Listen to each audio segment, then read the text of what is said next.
National one health mission जो है ये सब तरह से बीमारियों को रोकने की व्यवस्था है कि कोई भी बीमारी ना आने पाए। और कैसे रोकना है, ये तीनों पर काम करेगा या चारों पर काम करेगा, मानव पर भी काम करेगा, पशुओं पर भी काम करेगा, पौधों पर भी काम करेगा, पर्यावरण पर भी काम करेगा। तो मानव है सेंटर में, है ना। और इसको जो बीमारियां मिल रही हैं वो कहां से आ रही हैं, पशुओं से आ रही हैं। इसको जो बीमारियां मिल रही हैं वो कहां से आ रही हैं, पौधों से आ रही हैं। और इसको जो बीमारियां मिल रही हैं कहां से आ रही हैं, वातावरण से आ रही हैं। अब वातावरण से नहीं आ रही तो या तो स्वयं मनुष्य से भी आ सकती हैं। जो स्वयं मनुष्य से आ रही है उनको आप क्या कह सकते हैं, उनको कहते हैं हेरिडिटरी डिजीजेस।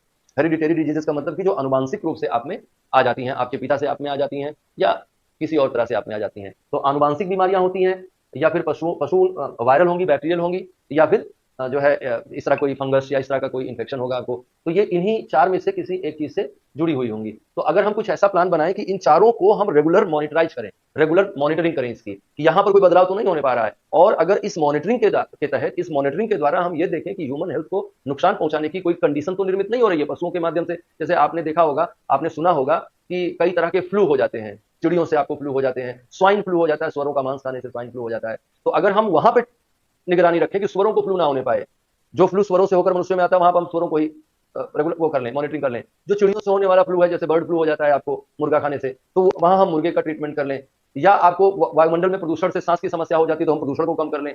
तो अगर हम इस तरह से ट्रीटमेंट बनाएं, मतलब एक कॉम्प्रिहेंसिव प्लान बनाएं जिसमें हम मानव के स्वास्थ्य को नुकसान पहुंचाने वाले जितने भी पार्ट्स हैं उन सबको ही शुद्ध करने के लिए काम करने लगे, तो मुझे लगता है कि स्वास्थ्य सुविधाओं को बढ़ाने के लिए इससे बेहतर कोई योजना नहीं हो सकती है।